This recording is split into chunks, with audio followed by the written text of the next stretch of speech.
아니, 다 같이 작당해가지고 우리한테 이러는 거 아니에요? 잡당이라니요?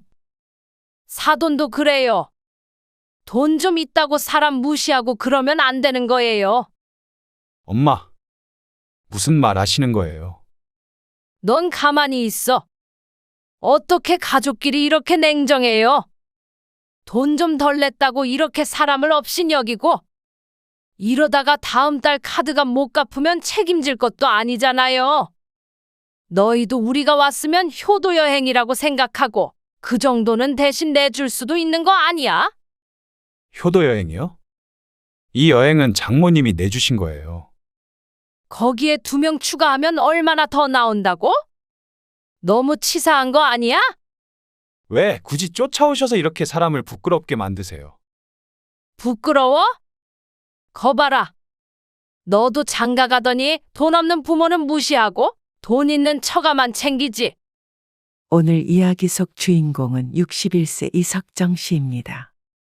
그리고 그녀의 딸과 사돈에 관한 이야기입니다.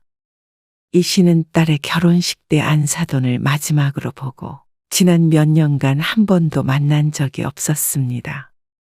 그저 자식들을 통해서 가끔 소식만 전해 듣는 정도가 다였습니다. 하지만 이렇게 함께 여행을 가게 될 줄은 몰랐죠. 이 씨 부부는 여행에 함께 가자던 사돈이 부담스러웠지만 결국엔 거절할 수 없었습니다. 어쩌면 이 씨도 사돈과의 동행을 너무 쉽게 생각했던 것이죠. 그게 잘못이었습니다. 굳이 쫓아와서 여행에 회방을 놓고 이 씨와 딸 부부를 괴롭히는 사돈네. 거기에 더해 염치까지 없으니 삼박자를 고루 갖췄다고 할 수 있었습니다. 해외에 살고 있는 이 씨의 아들에게까지 민폐를 끼치기에 이 씨는 더는 두고 볼 수 없었습니다. 아무리 어려운 사이더라도 참는 게 능사는 아니라고 생각했습니다. 그리고 이런 사람이라면 앞으로 다시 볼 일은 없겠다 싶었죠. 이 씨 부부는 딸이 하나 그리고 아들이 하나 있었습니다. 연년생으로 둘 다 모두 결혼을 했습니다. 둘째인 아들은 4년 전에 누나보다 먼저 결혼을 한 뒤에 회사 일로 가족들과 함께 해외에서 살고 있었습니다. 그리고 딸은 1년 뒤에 결혼을 했죠. 내 식구는 늘 사이가 좋았습니다. 아들이 결혼 후에 멀리 살기 때문에 최근 들어 왕래는 자주 할 수 없었지만 남매끼리도 자주 통화를 했습니다. 아들이 결혼할 때는 상대 쪽과 정확히 반씩 보탰습니다.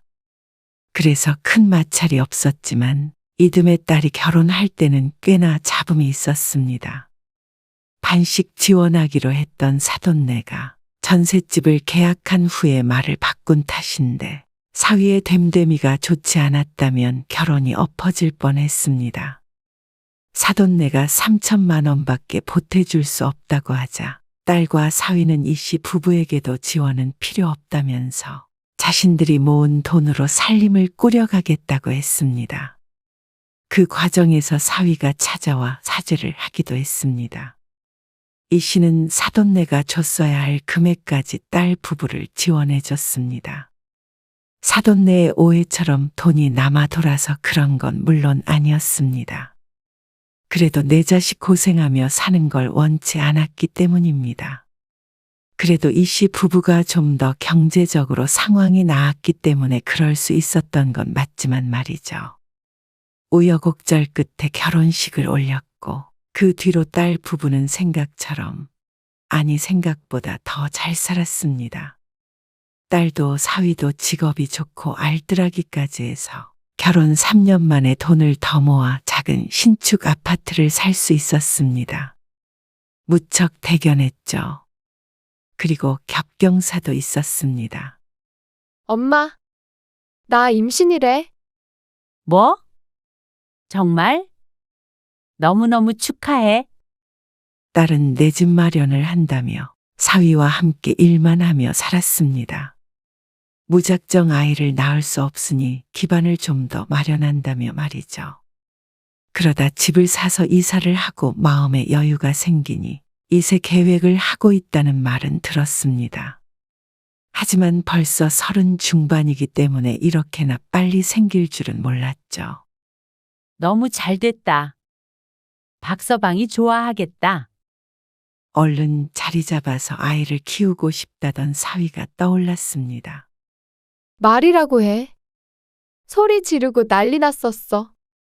딸의 대꾸에 이 씨도 미소를 지었습니다. 모든 일이 잘 풀리고 있는 듯했습니다. 그러면 애 낳고서 회사는 어떻게 하려고 그래? 문득 든 생각에 이 씨가 묻자 딸도 그게 걱정이라고 말했습니다. 육아휴직도 회사 분위기 때문에 오래 못 써.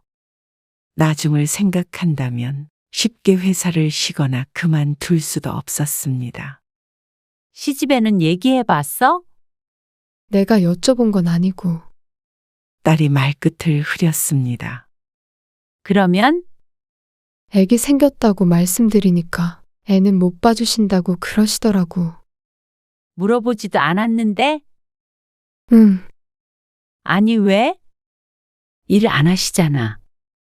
허리 아프시대.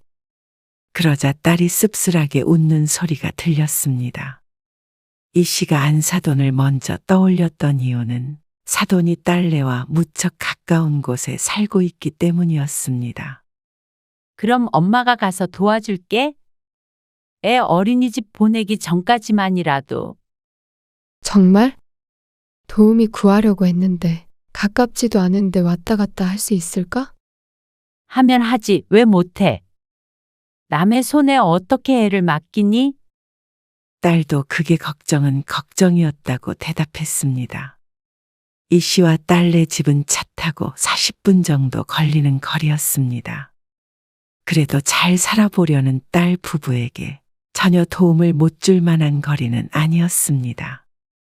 안사돈이 허리 때문에 힘들다면 이 씨라도 좀 도와줘야겠다 싶었습니다. 남편도 이 씨의 말에 공감했습니다. 그래. 아무래도 친정엄마가 더 편하기도 하겠지. 차라리 잘 됐어. 맞아. 안사돈이 애 봐준다고 했어도 지영이가 불편했을 수도 있지. 그리고 2달이 채 안 됐을 때 명절이 되었습니다. 당일 오후 늦게 딸과 사위가 이 씨의 집으로 왔습니다.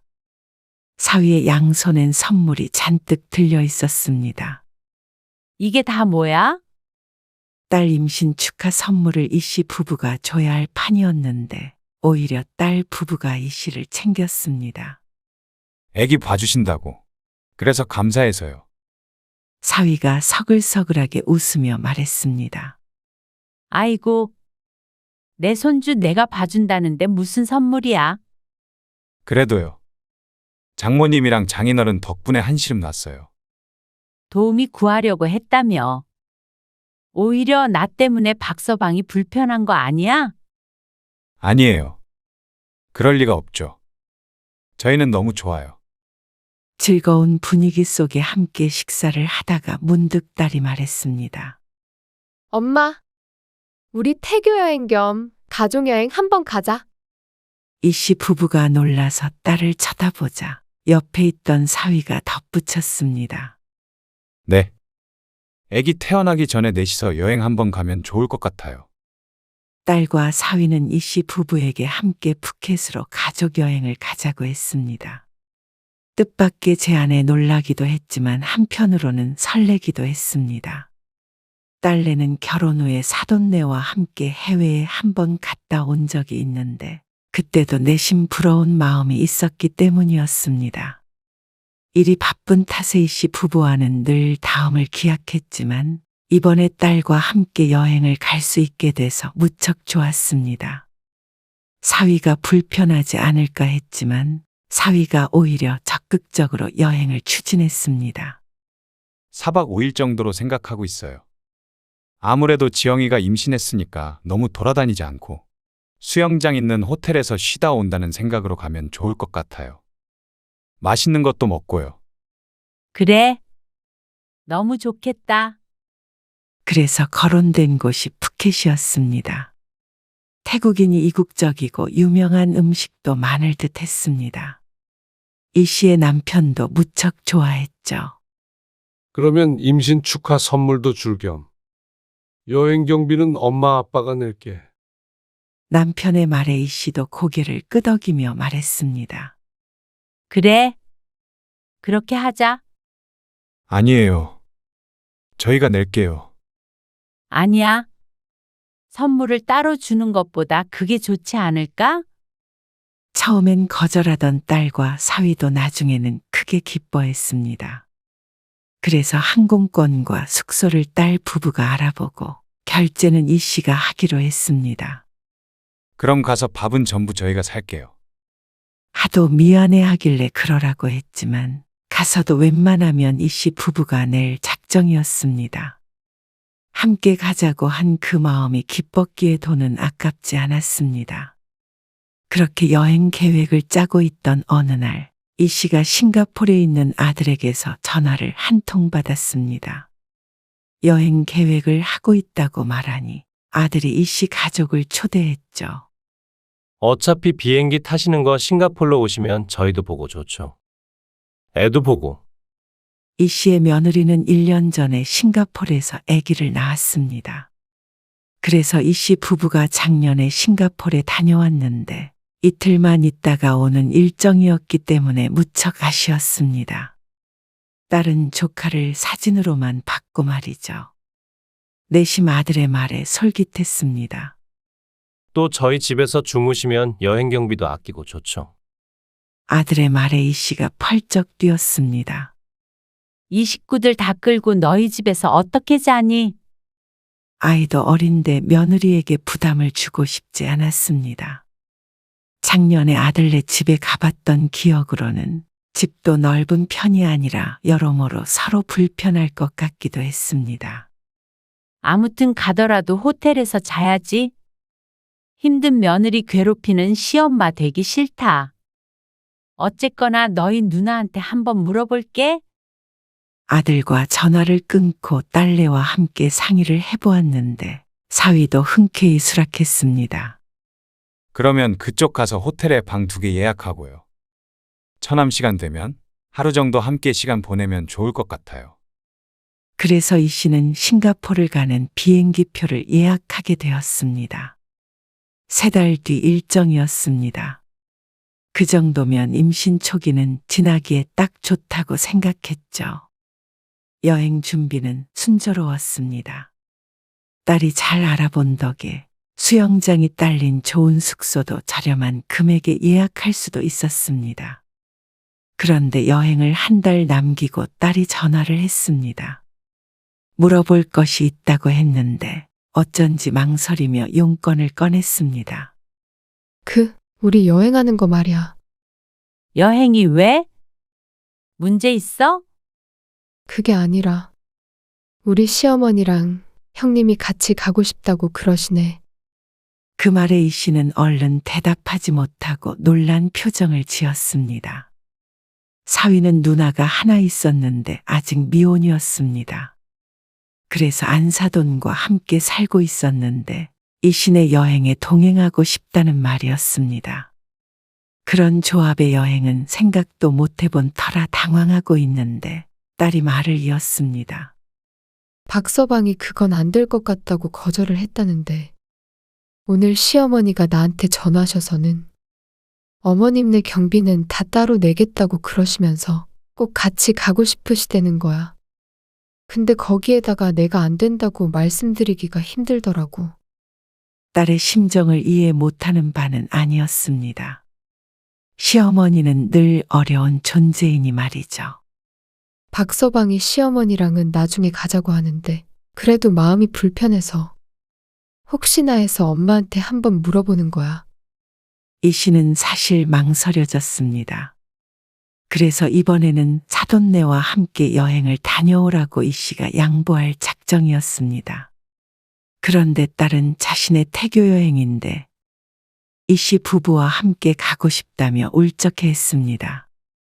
그러자 남편이 다 같이 가자고 했습니다. 뭐 어때? 양쪽 식구들끼리 다 같이 가도 가족 여행이지. 뭐 추가적으로 따로 예약할 것도 없다며. 우리 묵는 호텔 알려주면 따로 예약하겠지? 사위가 나중에 따로 전화를 해서 같이 가지 않아도 된다고 말렸지만 이 시부부는 괜찮다고 사위를 오히려 설득했습니다. 그게 실수였죠. 결국엔 여섯이서 여행을 가게 되었습니다. 비행기에 올라 싱가포르에 도착할 때까지는 아무런 문제가 없었습니다. 호텔에 도착하기 전까지는 말이죠. 예약이 안 돼 있다는데? 그게 무슨 말이야? 딸이 프론트 직원과 이야기를 하더니 깜짝 놀라 뒤를 돌며 말했습니다. 체크인을 하는데 사돈네 방이 예약이 안 돼 있다는 말이었습니다. 뭐가 잘못된 거 아니야? 딸이 다시 한번 확인해 보려고 하자 사돈 처녀가 태연하게 말했습니다. 우리는 예약 안 했는데? 한성이 너네가 예약했으니까 방은 같이 쓰면 되지. 사돈 처녀가 이 씨의 사위를 쳐다보며 말하자 사위도 딸도 어이없어 했습니다. 확실히 미리 상의된 사항은 아닌 듯 했죠. 아니, 예약했냐고 물어봤을 땐 했다면서. 그건 비행기표 말한 거지. 우리 방에서 같이 못 지내지. 2인실 2개 예약했는데. 그냥 끼워서 자면 되지. 간이 침대라도 놔달라고 그러면 되는 거 아니야? 인원 추가 안 되는 방이야. 한번 물어놔봐. 사돈 처녀의 말에 사위가 떨떠름한 표정으로 직원과 얘기를 했는데 단호하게 고개를 가로젓는 직원을 보고 이를 어쩌나 싶었습니다. 남는 방은 있대. 추가적으로 투숙하기 위해서는 방을 하나 더 결제해야 했습니다. 1박에 30만 원이래. 그러자 안사돈이 기함을 했습니다. 뭐? 하룻밤에 30만 원씩이나 한다고. 이 시내는 미리 예약을 했기 때문에 이보다는 조금 더 저렴하긴 했습니다. 4박에 그러면 120만 원? 그걸 어떻게 내? 사돈 처녀도 황당하다는 듯이 중얼거렸습니다. 다른 방법이 없었는데 결제할 생각은 전혀 없어 보였습니다. 어쩌면 숙박비는 전혀 생각을 안 하고 왔나 싶어서 오히려 이 씨가 놀라웠습니다. 이 돈은 못 낸다며 버티길래 혹시나 이 씨가 내야 하나 눈치를 보는데 그런 이 씨에게 안사돈이 한 발짝 오더니 말했습니다. 들어보니까 뭐 사돈네가 여기에 산다면서요. 그러면 그 집에서 사부인이 주무시든 아니면 애들이 자든 하고 남는 방을 저희 주시면 되죠. 이게 무슨 말인가 싶었습니다. 아무래도 이 씨 부부나 딸 부부에게 이 씨의 아들 집으로 가라는 말인 듯 했습니다. 그러면 그 방을 자신들이 쓴다며 말이죠. 황당한 말에 모두들 얼이 빠져 있었습니다. 가장 먼저 정신을 차린 게 사위였죠. 아니, 말이 안 되죠. 뭐가 말이 안 돼? 아들인데. 아니, 멀쩡하게 예약한 호텔을 두고 왜 처남한테 폐를 끼쳐요? 맞는 말이었습니다. 그럴 거면 이곳에 오지도 않았습니다. 가족끼리 패가 어디 있어? 부모나 누나가 놀러 왔으면 당연히 며칠 신세질 수도 있는 거지. 저희 아들네가 어린애도 있고 그래서요. 며느리 힘들게 할 수는 없을 것 같은데. 옆에서 이 씨도 거들자 그런 이 씨가 이해가 안 간다는 듯이 안사돈이 투덜댔습니다. 아니 힘들긴 뭐가 힘들어요. 시부모가 오면 수발도 좀 들고 하는 거지. 그거 가지고 힘들다고 그러면 안 되죠. 그러면서 옛날엔 며느리들이 어쨌다 저쨌다 하는데 그 순간 다른 누구도 아닌 내 딸이 참 안쓰러웠습니다. 그건 아닌 것 같아요. 저희 아들이나 며느리도 여기서의 생활이 있는 거고요. 저희도 여행 와서 수영장 있는 호텔 놔두고 비좁은 집에서 눈치 보며 있는 건 좀 그렇네요. 집주인도 스트레스 받을 거고요.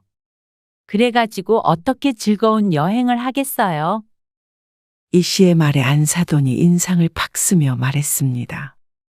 아, 그러면 사부인 말고 얘네를 보내면 되죠.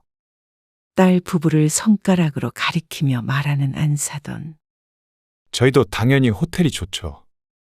그냥 방 하나 더해서 편히 있으세요. 그러자 사돈네가 씩씩댔습니다.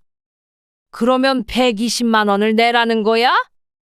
돈이라도 내달라는 듯이 사위를 쳐다보면서 눈치를 줬습니다. 하지만 사위도 이 씨의 딸과 합의된 사항이 아니기 때문인지 그 돈을 대신 내겠다고는 하지 않았습니다. 이 씨라도 내줘야 하나 내심 걱정이 들었습니다. 체크인도 안 하고 이렇게 내내 서 있을 수는 없었으니 말이죠. 다 따로 내기로 하고 온 거잖아요. 사위도 애써 안사돈을 달래는 듯 했습니다. 그러니까 울며 겨자 먹기로 사돈 처녀가 카드를 꺼냈습니다. 그 뒤로 방을 세 식구가 방을 따로 쓸 수 있게 됐는데 사돈네는 입이 삐죽 나와 있었습니다. 이대로 돌아갈 수는 없으니 돈을 내기는 했지만 기분은 무척 상한 듯 했습니다. 그렇다고 해서 이 씨가 그걸 내줄 이유는 없었습니다. 마음이 불편하긴 했지만 남은 여행 망치지 말자는 생각에 애써 분위기를 끌어올렸습니다. 수영부터 하자. 딸이 들떠서 말하자 사위는 고개를 끄덕였습니다. 그러면 옷 갈아입고 만날까? 이 씨 부부는 수영할 생각까지는 없었지만 앉아서 딸내가 노는 걸 구경하고 싶었습니다. 날씨도 좋았고 말이죠. 그런데 좋은 분위기에 안사돈이 찬물을 끼얹었습니다. 무슨 수영이야? 여기까지 왔는데 바깥에 나가서 구경을 해야지. 그러자 딸이 어색한 웃음을 지으며 그러자고 했습니다. 사위는 그 옆에서 한숨을 쉬었죠. 그러면 구경 좀 하다가 돌아와서 수영하죠. 더는 큰 소리 나는 게 싫어서 이 시내도 얼른 고개를 끄덕였습니다. 그런데 슬슬 배가 불러오기 시작하는 딸을 끌고 사돈네는 정말 오랫동안 이리저리 다녔습니다. 허리 아파서 손주를 못 봐준다는 사람이 맞나 싶었습니다. 이 씨나 남편도 다리가 아파서 중간중간 섰다가 가기도 했는데 말이죠. 그리고 밥을 먹을 때는 현지 음식은 싫다며 웬 한식당을 찾아보라고 하기도 했습니다. 아직 첫째 날임에도 불구하고 기가 빨리는 기분이었습니다. 그리고 다음 날까지도 뭐가 그리 불만이 많은지 수영은 싫다, 이건 이래서 싫다, 저건 저래서 싫다. 또 밥을 먹어도 돈 한 푼 내지 않았습니다.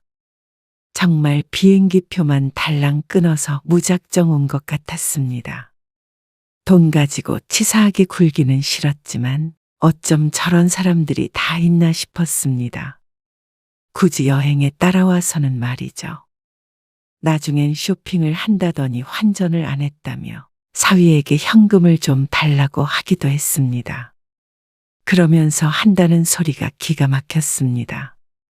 너희 때문에 내가 생돈 120만 원 날리게 생겼으니까 그 정도는 사줘도 되잖아.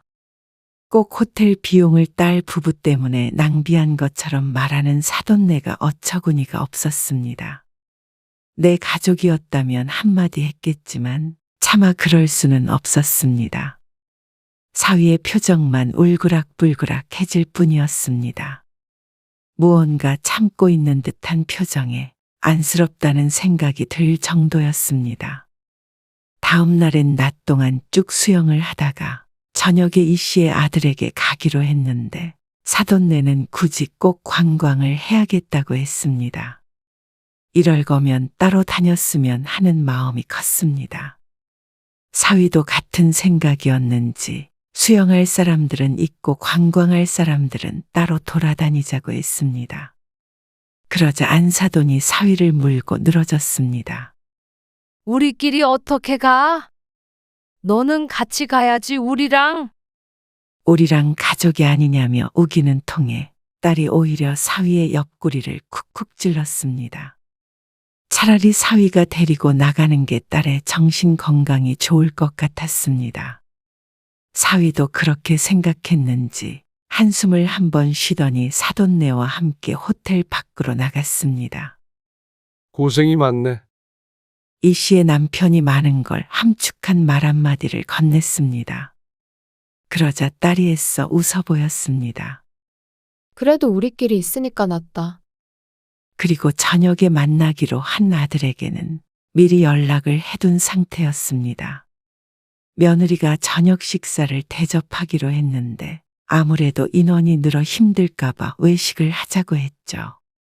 하지만 며느리는 그래도 오랜만에 보는데 집에서 맛있는 걸 해주겠다며 초대했습니다. 사돈네는 그런 사정은 아는지 모르는지 흔한 인사치레도 없이 당연히 같이 가서 대접을 받을 걸로 생각했습니다. 그런데 그렇게 얌전히 밥을 먹고 오면 다행이었는데 그럴 사람이 아니었죠. 아이고, 이거 제육볶음에 고추장 넣으면 텁텁하고 맛없는데 고춧가루만 써야지. 아, 그래요? 집이 어쩌고 저쩌고, 음식이 어쩌고 저쩌고. 이 씨도 안 하는 잔소리를 사돈이 꼭 자신의 며느리라도 되는 것처럼 했습니다. 아, 그만하세요. 참다 못한 사위가 얼굴이 붉어져서 말했습니다. 내가 뭘 그냥 알려주는 건데. 저희는 식사만 하고 일어날게요. 장모님이랑 장인어른은 처남이랑 좀 더 시간 보내다 오세요. 그리고 사위는 이 씨의 딸을 바라보며 말했습니다. 지영이 너도 좀 더 있다가 와. 나는 먼저 택시 타고 갈 테니까. 그러자 딸도 안 좋은 표정으로 고개를 끄덕였습니다. 아니, 왜? 잘 먹고 있는데. 사돈 처녀도 분위기 파악을 못하고 엉덩이를 붙이고 있었습니다. 이미 맥주도 몇 잔 했는지 얼굴은 빨간 상태였습니다. 더 이상 대화는 안 될 것 같아서 사위가 서둘러 자리를 떴습니다. 이 씨의 아들네도 이게 무슨 일인가 하고 어리둥절한 눈치였고 딸이 남동생에게 사과를 했습니다. 우리도 슬슬 일어날게. 너희도 좀 쉬어. 한두 시간 정도 더 앉아 있다가 이 씨도 일어났습니다. 어린 손주도 있기에 다음날 낮에 만나서 점심 식사를 같이 하기로 했죠. 그렇게 인사를 하고 호텔로 돌아왔는데 이 씨의 방문을 사돈네가 두드렸습니다. 무슨 일이세요? 어리둥절해서 이 씨가 묻자 안사돈이 사돈 처녀와 함께 방 안으로 들어왔습니다. 애들한테도 여기로 오라고 했거든요. 우리 허심탄회하게 얘기나 나누자고요. 사위랑 다툼이 있었는지 모르겠지만 기분이 썩 좋아 보이지는 않았습니다. 5분도 채 안 돼서 사위가 딸과 함께 들어왔고 애써 좋은 말로 안사돈을 데리고 나가려고 했습니다. 그러자 그 손을 뿌리치며 자리에 앉아 말했습니다. 아니, 다 같이 작당해가지고 우리한테 이러는 거 아니에요? 작당이라니요? 사돈도 그래요. 돈 좀 있다고 사람 무시하고 그러면 안 되는 거예요? 엄마, 무슨 말 하시는 거예요? 넌 가만히 있어. 어떻게 가족끼리 이렇게 냉정해요? 돈 좀 덜 냈다고 이렇게 사람을 업신여기고 잠도 좀 아들네 가서 주무시면 되는 거지? 굳이 120만 원씩이나 쓰게 만들어요. 이러다가 다음 달 카드값 못 갚으면 책임질 것도 아니고. 무슨 황당한 말인지 몰랐습니다. 그런 어려운 상황이면 경비는 따로 다 낸다며 따라오겠다고 하지 말았어야 하는 것 아닌가 생각했습니다. 너희도 우리가 왔으면 효도 여행이라고 생각하고 그 정도는 대신 내줄 수도 있는 거 아니야? 효도 여행이요? 이 여행은 장모님이 내주신 거예요. 거기에 2명 추가하면 나와봤자 얼마나 더 나온다고? 너무 치사한 거 아니야? 왜 굳이 오셔서 이렇게 사람을 부끄럽게 만드세요? 부끄러워? 거봐라. 너도 장가 가더니 돈 없는 부모는 무시하고 돈 있는 처가만 챙기지. 사돈의 말을 들으면 이 씨가 대단한 부자라도 되는 것 같지만 그렇지도 않았습니다. 매년 이런 여행을 다닐 정도도 아니었고 이 여행은 이 씨 부부에게도 특별했습니다. 그리고 그걸 망친 사돈네는 오히려 이시네를 탓했습니다. 그리고 너희 얼마 버는지 모르는 것도 아닌데 생전 용돈 한 번 준 적이 없잖냐? 너희 누나도 힘들게 살고 있는데 무슨 용돈이요? 장모님한테도 용돈 안 드려요. 기가 막혔습니다. 딸이랑 사위가 얼마나 힘들게 일하는지 아는 이 씨는 어떻게 부모가 저런 말을 할 수 있나 싶었습니다. 매일 바빠서 밥도 잘 못 챙겨 먹고 야근은 밥 먹듯이 했습니다. 그래서 아이도 미루다가 3년 만에 가지게 된 것이었는데 말이죠. 그런 사정을 모를 리 없을 텐데 참 염치 없고 뻔뻔한 사람이라고 생각을 했습니다. 그것뿐만이 아니야. 돈 들여서 여기까지 와서 자꾸 수영만 하자고 하질 않나? 우리는 뒷전이잖아. 사위가 왜 사돈네와 함께 가는 걸 꺼렸는지 알 것 같았습니다. 말리는 사위를 굳이 설득해서 같이 여행을 온 이 씨의 잘못이었습니다.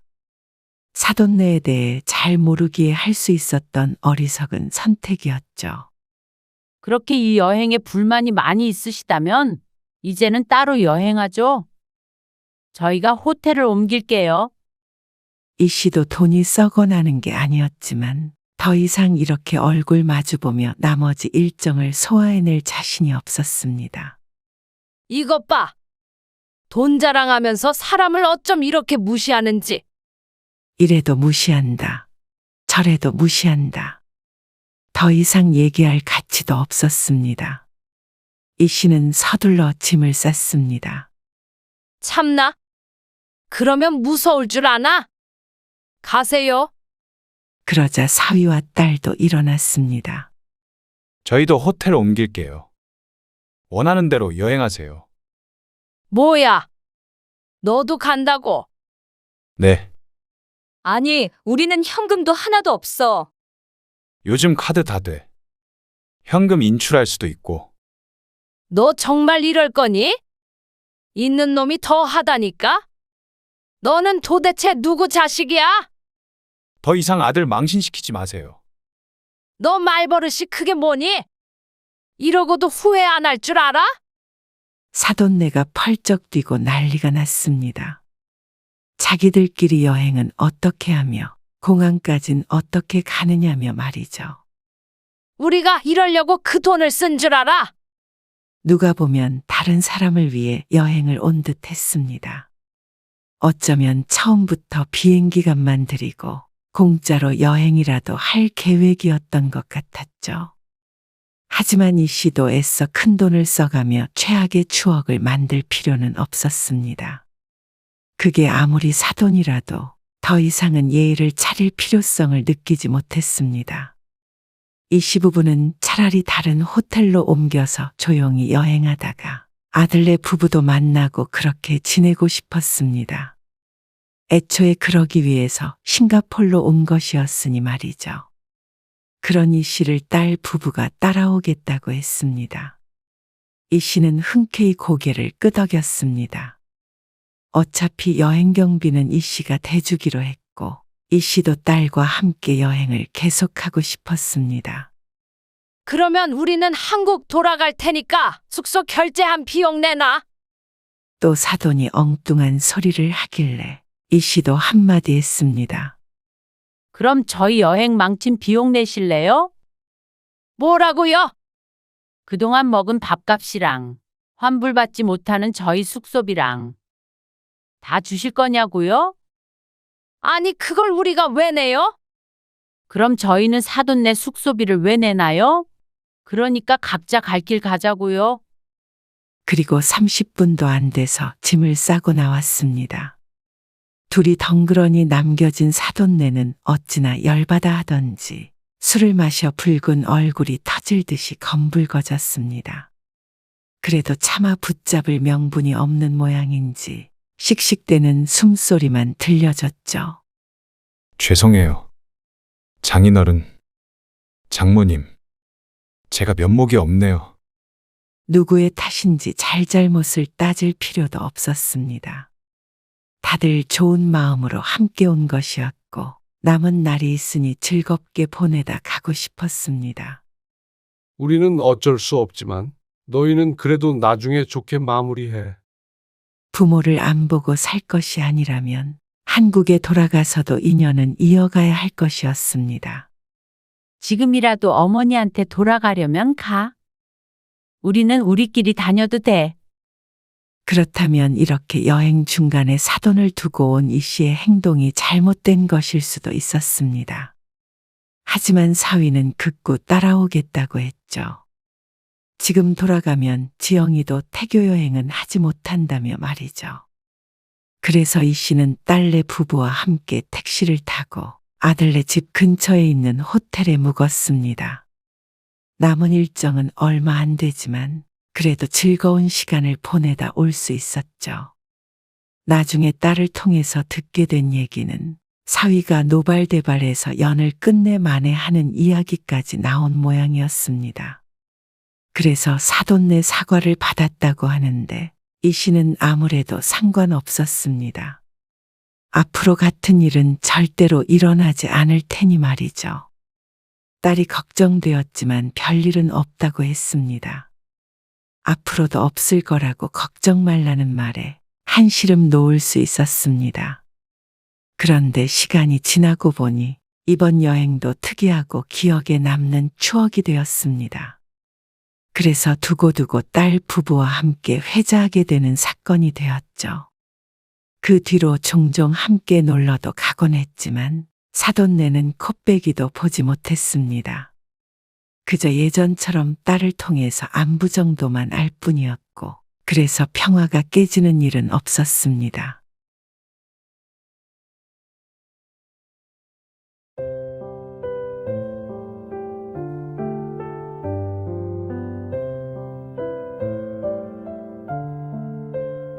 아버지, 제가 여태껏 드렸던 용돈 있잖아요. 그거 좀 돌려주세요. 뭐라고? 용돈 드렸었잖아요. 100만 원씩이요. 그래. 그런데 그걸 달라고 그러는 거야. 네. 다시 돌려주셨으면 해요. 자금 사정이 좀 안 좋아서요. 아니, 언제적 이야기를 해. 그거를 지금에 와서 달라 그러는 사람이 어디 있냐? 왜 달라고 못해요? 제가 드린 돈인데 드릴 때는 형편이 좋았던 거고요. 안 좋아졌으니 다시 주셔야죠. 받을 땐 당연하게 받으시더니 아들 힘들다는데 돌려주지 못하세요. 오늘 이야기 속 주인공은 71세 선영배 씨입니다. 그리고 그의 아들에 관한 이야기이죠. 하나 있는 자식은 평생 손 씨에게 자랑이었습니다. 하지만 그런 아들이 사업을 시작하고서부터는 손 씨만 보면 돈 타령을 하게 되었고, 그 기대에 부응해주지 못하자 아들은 돌변했습니다. 사업이 잘 될 때는 자발적으로 주었던 용돈을 이제 와서 돌려달라는 아들. 그런 아들을 보는 손 씨의 심정은 참담했습니다. 아무리 힘들다고 해도 막무가내인 아들을 단념시킬 방법이 없었습니다. 그런데 그 와중에 손 씨에게 집담보 대출이라도 받아서 돈을 달라는 아들이었습니다. 이대로 가다가는 아들에게 돈만 대주다가 생을 마감할 것 같았습니다. 연을 끊고 싶어도 끈질기게 돈을 요구하기에 뾰족한 수를 찾아내야 했죠. 손 씨는 아들이 하나 있었습니다. 훤칠하고 똑똑해서 손 씨 부부의 자랑거리였고 동네에서 모르는 사람이 없었습니다. 좋은 대학을 졸업한 뒤에 우리나라에서 네로라 하는 기업에 취업하게 되었습니다. 그러니 앞으로는 자식에 대한 걱정은 전혀 안 해도 될 것이라고 생각했습니다. 손 씨 부부는 아들이 결혼할 때 전셋집을 구해줬습니다.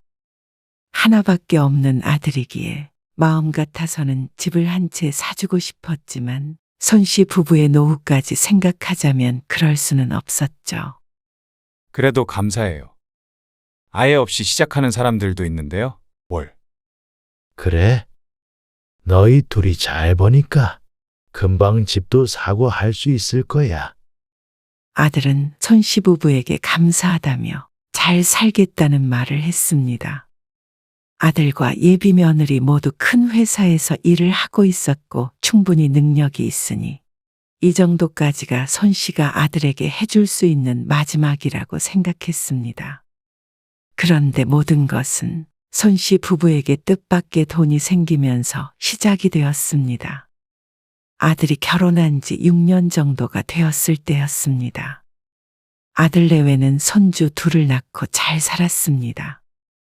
너희 지난번에 이사 간다고 하지 않았어? 어느 날 찾아온 아들에게 손 씨가 물었습니다. 모아둔 돈을 보태서 집을 사겠다고 해서 손 씨와 아내가 크게 기뻐했던 것이 벌써 한참 전이었습니다. 그런데 아들이 잠시 망설이며 말했습니다. 그게 좀 생각 중이에요. 뭘? 이사하는 걸? 그러자 아들이 고개를 저었죠. 그냥 회사 문제도 있고 이런저런 생각 중이에요. 그런데 아버지, 왜? 아니에요. 아들은 두루뭉술하게 대답할 뿐이었습니다. 그리고 무언가를 말하려더니 입을 다물어 버렸습니다. 그런데 어느 날 생각지도 못했던 여윳돈이 생기게 되었습니다. 아내의 친정 쪽에서 재산을 정리하며 손 씨의 아내가 상속을 받게 되었습니다. 그 돈이 1억 원이 조금 넘었죠. 이런 일이 다 있네. 손 씨 부부는 얼떨떨한 기분이었습니다. 그리고 누구보다 놀란 것이 손 씨의 아들이었습니다. 얼마라고요? 1억 1,500만 원이야. 정말요? 그래. 아들은 로또라도 맞은 듯 했습니다. 손 씨 부부는 며칠간은 들뜬 채로 지냈습니다. 크다면 크고 작다면 작은 금액이었지만 그래도 마음의 여유가 생긴 기분이었습니다. 그런데 얼마 안 있어 아내가 손 씨에게 말했습니다. 애들 이사한다고 그러지 않았어요? 그렇긴 한데, 지난번에 물어봤더니 이사를 안 갈 것 같기도 하더라고. 그래요. 돈이 부족해서 그런 거 아니에요? 그건 모르겠고, 그러면 이걸로 애들 이사하는데 좀 보태줄까? 집을 못 사주고 전세금만 주었던 걸 두고 아내는 내내 마음에 걸려했습니다. 그래서 받은 돈으로 아들이 집을 구하는 것에 보태주자고 주장했죠. 하지만 손 씨는 망설여졌습니다. 어차피 공으로 생긴 돈이니 아들에게 주어도 무방하겠지만 아들은 시간이 지나면 분명히 제 힘으로 집도 사고 넓히고 할 수 있을 게 분명했습니다. 그렇다면 손 씨 부부의 노후를 챙기는 게 훗날 아들에게 더 도움이 되지 않을까 싶었습니다. 하지만 그렇다고 이 돈을 꼭 쥐고 한 푼도 안 줄 작정은 아니었습니다. 그래서 아내와 상의 끝에 일부를 아들이 집을 장만하는 데 보태기로 했습니다. 그런데 아들에게 그 말을 꺼내자 아들이 뜻밖의 말을 했습니다. 안 그래도 아버지한테 전화 드리려고 했어요. 집 때문에? 아니요. 사실 사업을 좀 구상하고 있었는데 자금이 좀 부족해서 망설이고 있었거든요. 사업? 회사는? 사업할 준비가 되면 그만두려고 했죠. 지난번에 말했던 게 이거야? 네. 그래서 이사도 좀 천천히 하려고요. 근데 마침 아버지가 도와주신다니까. 그걸로 사업 자금에 보태면 어떨까 하는데요. 손 씨는 흔쾌히 그러라고 하지는 못했습니다. 애써 들어간 회사를 이렇게 나온다는 게 위험성이 크지 않나 싶었습니다. 그러면 선호 엄마는? 선호 엄마는 당분간 회사 다니다가요. 제가 자리 잡으면 뭐 그만둬야죠. 갑자기 무슨 사업이야, 그런데? 요즘 회사 분위기도 안 좋고요. 이렇게 일해서는 나중에 먹고 살 수나 있을지 모르겠어서요. 그래도 둘이 보니까 형편이 좀 낫잖아. 손 씨가 정확히는 몰라도 둘의 연봉을 합치면 남들에 비해서 꽤 높은 편으로 알고 있었습니다. 그것도 부족하죠. 그런데 그 정도 가지고는 만족하며 살 수 없다는 아들. 어차피 집 사는 거 보태주실 생각이었다면 그 돈으로 사업해서 성공해 볼게요. 나중을 생각하면 그게 더 나은 투자가 아니냐는 아들에게 손 씨는 섣불리 대답하지 못했습니다. 손 씨라면 그런 결정을 하지 않겠지만 또 아들의 말처럼 요즘엔 그렇게 해서 살 수 없을지도 모른다는 생각을 했습니다. 지금 세상 돌아가는 것이야 손 씨보다도 아들이 더 잘 알지 않을까 싶었습니다. 하지만 아들은 손 씨가 받은 전부를 받길 원했습니다. 손 씨는 사업을 하고 말고를 떠나서 그건 안 된다고 생각했습니다. 여보, 어차피 없었던 돈인데 그냥 다 줍시다. 손 씨의 아내는 아들의 말대로 하고 싶어 했습니다.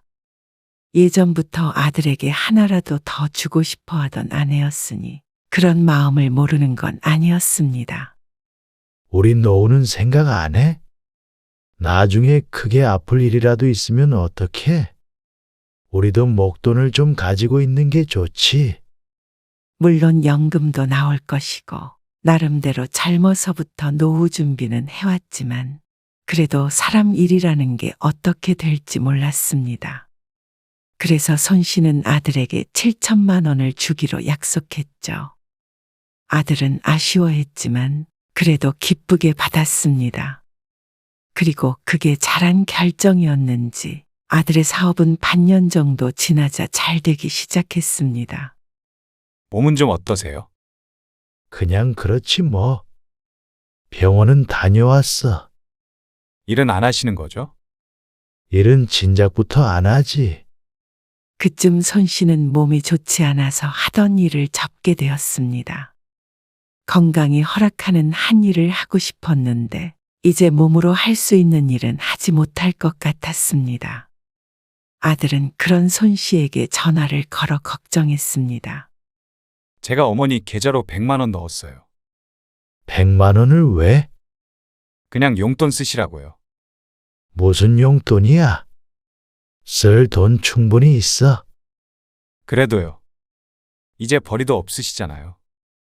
그래도 다달이 돈 나오고 모아둔 돈도 있고 그래. 걱정 말어. 제가 돈 잘 버는데요, 뭘. 아유, 잘 벌 때 저금을 해놔야지. 요즘은 그런 세상 아니에요. 쓸 땐 써야죠. 아들은 웃음기 머금은 목소리로 대꾸했습니다. 어쨌거나 아들에게서 처음으로 받아보는 용돈에 얼떨떨하면서도 기분이 좋았습니다. 그런데 그 용돈은 일회성이 아니었습니다. 어머, 여보. 광수가 또 돈을 넣었네. 용돈을? 100만 원. 지난번처럼. 그러자 손 씨도 눈이 크게 뜨였습니다. 아이고 이놈이. 안 줘도 된다니까. 겉봐요. 내가 뭘 했어.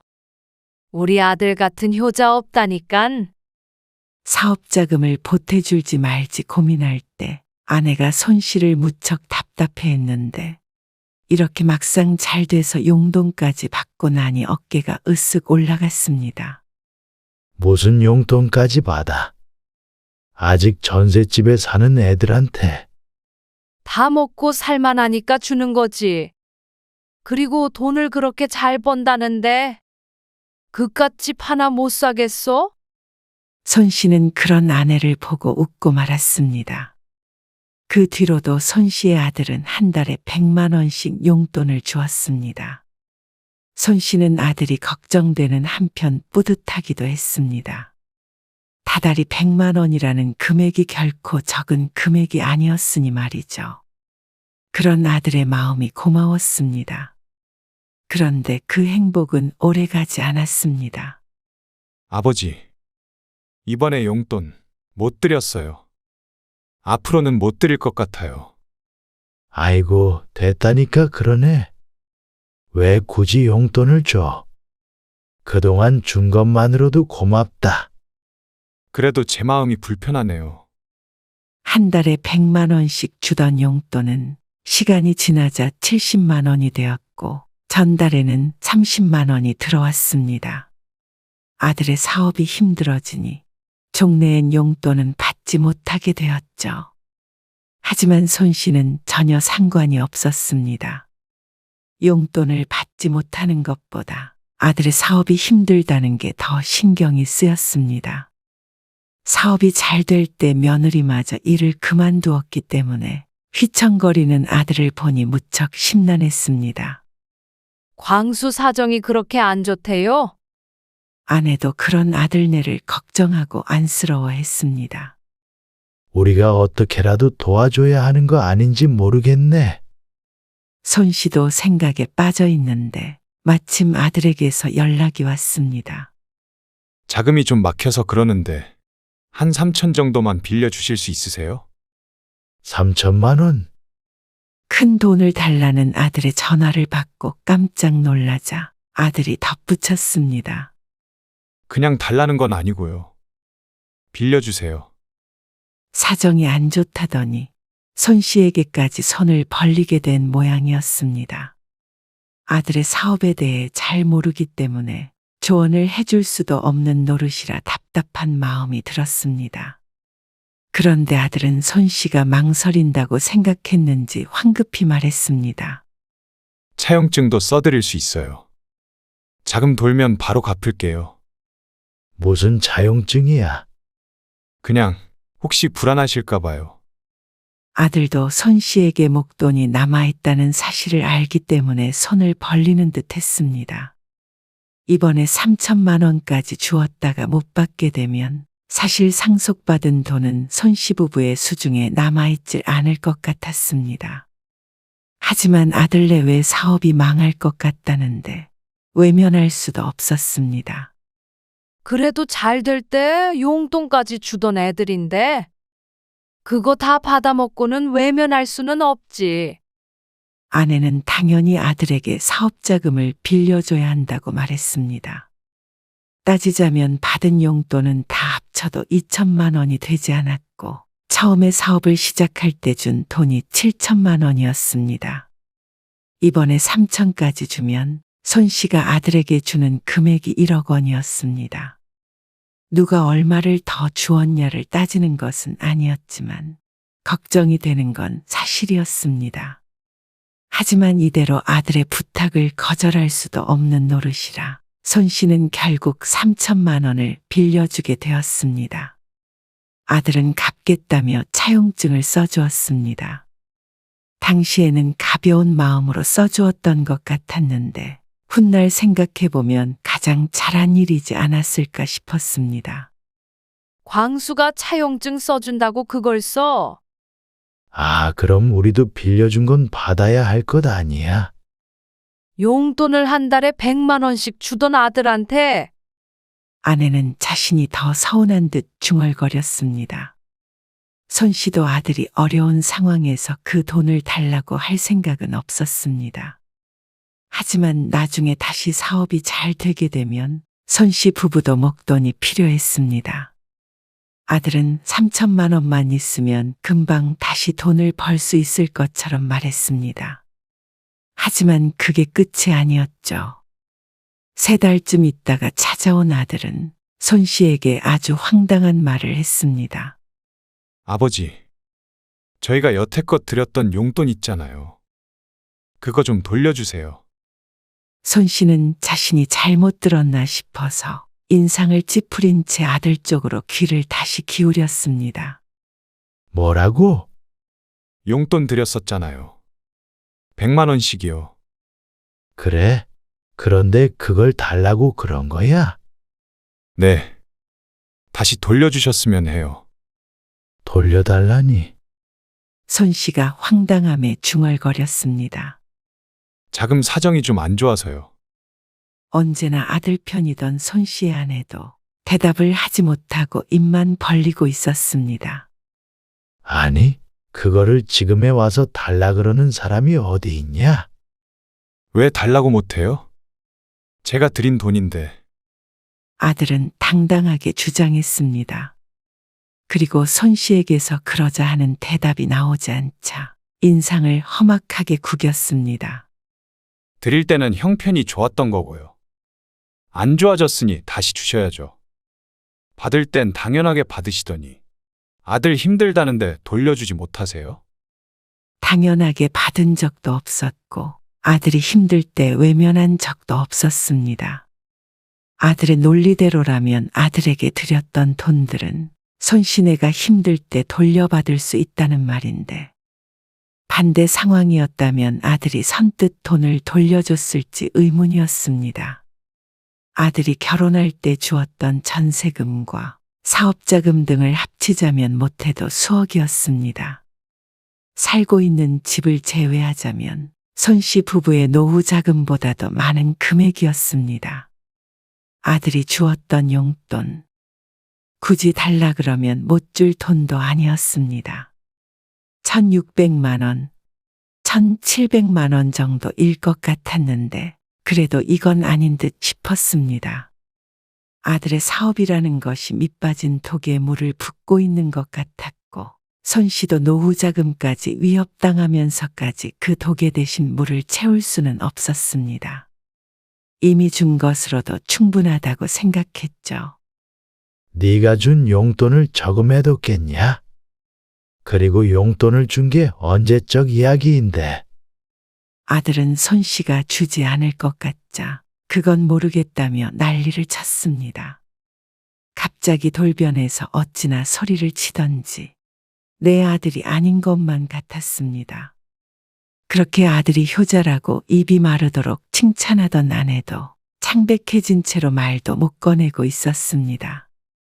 우리도 그럴 여력 없다. 손씨가 끝내 거절했습니다. 그러자 아들 거실에 있던 작은 테이블을 엎을 듯이 들썩들썩하며 들어올리려고 했습니다. 손씨의 얼굴을 새카맣게 변했습니다. 있던 돈은 너희가 사업한다고 해서 다 줘버렸잖냐?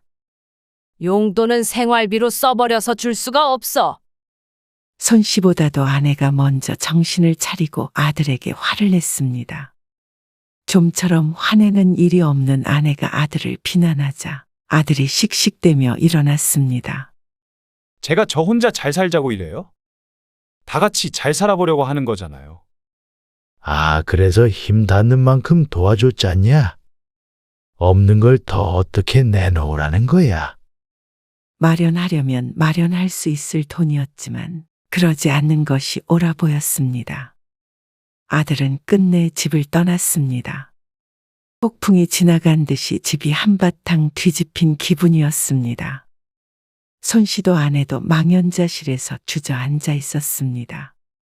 무엇이 아들을 저렇게 변하게 만들었는지 돈 잘 번다고 자발적으로 용돈까지 주던 아들이었습니다. 그걸 생각하면 마음이 약해질 듯 했지만 또 온 집을 뒤집을 것처럼 위협하던 아들을 떠올리니 괘씸해서 잠도 안 올 지경이었습니다. 돈 때문에 궁지에 몰린 것은 알지만 그래도 하지 말아야 할 행동이 있는 법이었습니다. 아들이 그렇게 떠났으니 연을 끊어도 어쩔 수 없다고까지 생각했습니다. 돈이 없다고 했고 아들도 그 난리를 쳤으니 다시는 연락하지 않을 줄 알았죠. 하지만 그런 손씨의 예상과는 달리 아들은 금방 다시 연락해서 손씨의 집을 찾아왔습니다. 초인종을 누르는 아들에게 손씨의 아내가 머뭇거리며 문을 열어주었습니다. 지난날의 아들을 떠오른 듯 했습니다. 아들은 기세등등하게 등장했습니다. 그러더니 바닥에 웬 종이를 탁 하고 내려놓았습니다. 제가 부동산에 알아봤는데요. 요즘 시세라네요. 손씨가 종이를 자세히 들여다보니 손씨가 살고 있는 아파트 이름이 적혀 있었고 그 뒤로 매매가가 쭉 적혀 있었습니다. 작년에 비해서 1억 가까이 올랐더라고요. 그러면서 웃어 보이기까지 하는 아들을 보고는 질리는 기분이 되었습니다. 그래서 뭘 어떻게 하라는 거야? 손씨 부부는 주변에서 집값이 오르네 내리네 해도 관심이 없었습니다. 어차피 죽을 때까지 살 집이었습니다. 집값이 오른다고 하더라도 그건 부동산으로 돈을 벌려는 사람들의 이야기였지 손 씨에게는 먼 일이었습니다. 하지만 손 씨의 아들은 지대한 관심이 있어 보였죠. 아니, 여유가 없다면서요. 집값이 1억이나 올랐는데 여유 없다는 소리는 못 하시겠죠? 손 씨는 그 말을 듣자 기가 막혀서 대꾸했습니다. 그러면 이 집을 팔라는 거야. 뭐, 팔면 좋긴 하지만 그건 싫으실 거 아니에요. 그걸 말이라고 하냐? 손 씨가 화를 내자 아들이 진정하라며 말을 이었습니다. 팔지는 않아도 적어도 오른 만큼 대출은 받을 수 있겠죠. 뭐? 대출을 1억을 받으란 말이야? 네. 어차피 오른 만큼 더 공짜로 돈이 생긴 거나 마찬가지잖아요. 이게 무슨 이상한 논리인지 몰랐습니다. 이제는 하다못해 집을 담보로 대출까지 받아서 돈을 내놓으라는 아들에게 질리는 기분이었습니다. 게다가 많진 않아도 아들 결혼하며 전셋집 마련해 주느라 받았던 주택담보대출도 조금 있는 상태였습니다. 집값이 올랐다고 그게 1억이 생긴 거냐? 팔아야 생긴 거지. 다시 떨어지면 어떡하고? 답답한 소리 하시네요. 융통할 수 있는 돈은 융통해서 투자를 하는 게 득이죠. 이 집만 끌어안고 사시게요?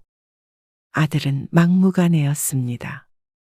그것만큼은 죽어도 안 된다고 했지만 눈이 이미 시뻘겋게 변한 듯 했습니다. 그렇게 투자해서도 안 되는 사업이면 다른 걸로 돈 벌 생각을 해야 하는 거 아니냐?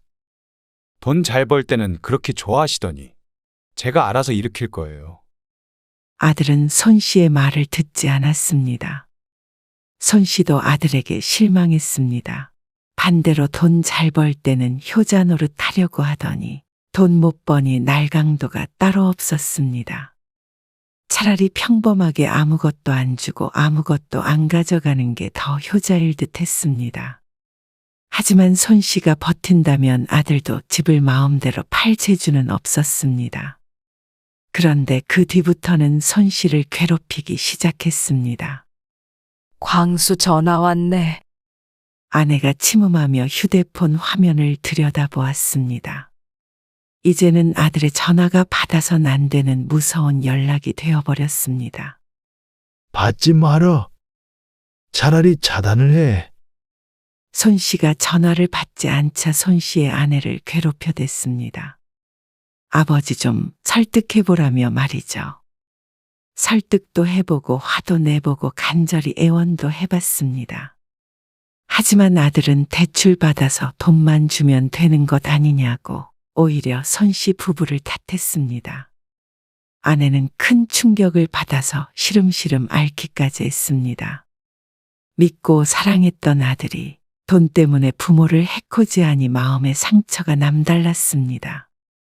손 씨도 이대로는 안 될 것 같았습니다. 이 집을 팔아서 이사를 가던지 무슨 뾰족한 수를 내야지. 안 그러면 피가 말라서 살 수가 없을 것 같았습니다. 손 씨는 몇 날 며칠 고민했습니다. 늘 수심에 차 있는 손 씨를 보고 이웃이 물었습니다. 손 씨, 요즘 얼굴이 왜 그래? 아니, 일이 좀 있어서. 무슨 일? 누군가에게 말할 수 있는 일이 아니었습니다. 사연을 털어놓는 대신에 손 씨는 지나가는 말로 물었습니다. 자네는 누구랑 연 끊어본 적 있나? 있지. 30년 만에 만난 동창놈이 자꾸 돈을 꿔달라고 그러길래 연 끊었어. 그 말을 듣고 손 씨는 번뜩 드는 생각이 있었습니다. 손 씨가 아들의 연락을 피하는 대신에 아들이 손 씨의 연락을 피하도록 만드는 것이었습니다. 손 씨는 아들을 집으로 불렀습니다. 아들은 돈을 받을 줄 알았는지 신이 나서 달려왔습니다. 그런 아들을 보며 손 씨가 심각한 어투로 말했습니다. 지난번에 빌려줬던 3천만 원 말이야. 자용증 썼던 거, 그것 좀 돌려줘야겠다. 돈을 주는 것이 아니라 오히려 내놓으라는 손 씨의 말에 아들이 당황했습니다. 지금 상황에서 그 돈을 달라는 말이 나오세요? 어처구니 없어 하는 아들을 보며 손 씨가 더욱 심각하게 말했습니다. 사실 우리가 큰 빚이 있어. 그 말에 아들이 화들짝 놀랐습니다. 무슨 빚이요? 얼마요? 원금만 3억이야. 그 말에 아들이 제자리에서 펄쩍 뛰었습니다. 3억이요. 아니, 뭘 어쨌길래 빚이 3억이나 생겨요? 사실 친구가 좋은 땅이 있다고 투자하자고 해서 또 너 사업 자금도 좀 보태주고 할 겸 작년에 빌렸어. 아, 근데 왜 말씀을 안 하셨어요? 그게 다 사기였지 뭐냐? 여러 사람이 투자하자고 해놓고 그게 무슨 기획부동산 뭐라고 하더라. 그리고 돈도 그놈들한테 빌리는 바람에 큰일 났어. 그래서 네 엄마나 나나 요즘 사는 게 아니야. 그러니까 너 도와줄 수도 없었고 그 돈을 어떻게 갚아야 할지 눈앞이 깜깜한데 이렇다가 감옥이라도 갈 판이다. 그러자 아들이 할 말을 잃었습니다. 일단 급한 김에 그 3천만 원 먼저 갚고 너 우선 사는 아파트 전세자금 대출 좀 받자.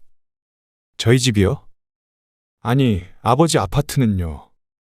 그건 진작에 팔려고 내놨어. 근데 이자 주고 원금까지 갚으려면 그걸로는 택도 없다고. 이자가 원금만큼 있으니까. 그러면 도대체 얼마를 갚아야 한다는 거예요? 아들의 얼굴이 시퍼렇게 변했습니다. 그리고는 노발대발했죠. 지난번에 돈 갚으라고 집까지 찾아왔는데 어떡하냐? 자식인 네가 우리 좀 도와줘야지. 아니, 저희도 그럴 상황이 아니라니까요. 아무리 힘들어도 우리보다 상황이 안 좋냐? 일단 1억만이라도 마련을 해봐라. 그러자 아들이 일어나서 주춤주춤 물러났습니다. 이럴 게 아니고 차라리 경찰서를 가세요. 아, 진작에 갔다 왔지. 해줄 수 있는 게 없다는데 어떡하냐? 어떻게든 마련해서 좀 줘라. 아들은 손 씨의 집에 찾아온 이유도 잊었는지 생각에 잠겨서는 집으로 돌아갔습니다. 도망치듯이 떠나는 뒷모습에 웃음이 나기도 했고 씁쓸하기도 했습니다. 허술하게 지어낸 이야기이지만 금액만 듣고는 놀랐는지 아들은 깊게 생각하지도 않는 듯 했습니다. 다음 날 손 씨는 아들에게 차용증을 찍은 사진을 보냈습니다. 그러고는 3천만 원은 당장 갚으라고 했습니다. 그러자 한동안 연락이 없더니 며칠 뒤에 손 씨에게 3천만 원을 송금했습니다. 그리고 손 씨가 전화를 하자 받지 않았습니다. 손 씨는 거기에서 끝내지 않고 아들에게 장문의 문자 메시지를 보냈습니다. 급한 대로 1억이라도 마련해보라고 구구절절하게 써서 보냈더니 1시간 뒤에 여력이 없다는 답장이 왔습니다. 차용증을 썼던 3천만 원은 갚았으니 이제 돈 달라는 소리는 하지 말라면서 말이죠. 손 씨는 매일 문자 메시지를 보냈습니다. 제발 좀 부탁한다. 5천만 원 보내라. 3천만 원만이라도 빌려줘라. 지긋지긋할 정도로 연락을 했습니다. 그게 열흘 정도 이어지자 손 씨의 전화는 차단했는지 전화 연결음도 울리지 않게 되었습니다. 손 씨의 아내가 전화를 해도 마찬가지였습니다. 그제서야 아들의 돈 타령에서 해방이 된 듯 했습니다. 손 씨와 아내는 서로를 바라보며 쓴 웃음을 지었습니다. 이 모든 게 만약에 사실이었다면, 정말로 큰 빚이 있었다면 이렇게 외면당했을 거라는 생각을 하니 참으로 씁쓸했습니다. 하지만 한두 푼도 아닌데 감당해낼 자식이 있을까 싶었습니다. 한편으로는 이렇게까지 해서 아들을 쫓아내야 했나 싶어서 괴롭기도 했습니다. 결국은 돈 때문에 틀어진 부모 자식 사이이기 때문에 가슴이 아팠죠. 하지만 차라리 잘 됐다 싶었습니다. 아내도 한동안 마음을 추스리더니 오히려 다행이라고 했습니다. 더 이상 돈 달라고 행패 부리지는 않을 거 아니에요. 그만큼 공부시켰으면 다시 사업을 하던지 회사에 들어가던지 알아서 잘 살겠지. 우리도 우리 노후나 신경 씁시다. 그래. 여태 광수한테 준 돈은 부모로서 책임을 다했다고 생각하고 있는 돈 지켜서 말년에 병원비 없어서 자식한테 쩔쩔매는 삶은 살지 말자고. 아들이 달라는 대로 사업자금을 다 대줬다고 하더라도 그 끝이 행복했을 것 같지는 않았습니다. 결국 자식이라는 것이 이렇게 등 돌릴 수 있는 존재였습니다. 그렇다면 부모도 스스로를 지킬 수 있어야 했습니다. 이미 틀어져 버린 부모 자식 사이였습니다. 그러니 아들과 연을 끄는 죄책감은 느끼지 않기로 했습니다. 오히려 부모 자식은 서로의 도움이 없을 때 더 잘 살 수 있을지도 몰랐으니 말이죠.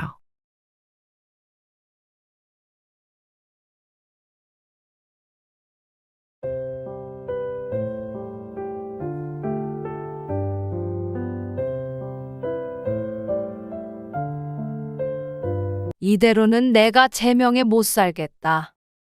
너희도 집에 가서 이혼을 하든지 말든지 힘들든 말든 알아서 좀 살아. 갑자기 왜 그래? 진심으로 하는 소리야? 그래. 엄마 힘들어서 죽는 꼴 보고 싶은 게 아니면 제발 좀 쉬자. 쉬면 되잖아. 딸들 와 있으면 좋지 않아? 그러게. 이렇게 말동무도 우리가 있는 게 엄마는 귀찮아? 귀찮고 말고 할 것 없이 딱 쓰러지기 일보 직전이야. 코피까지 쏟은 엄마를 보고 아무 생각도 안 드니? 너무한 거 아니야, 엄마?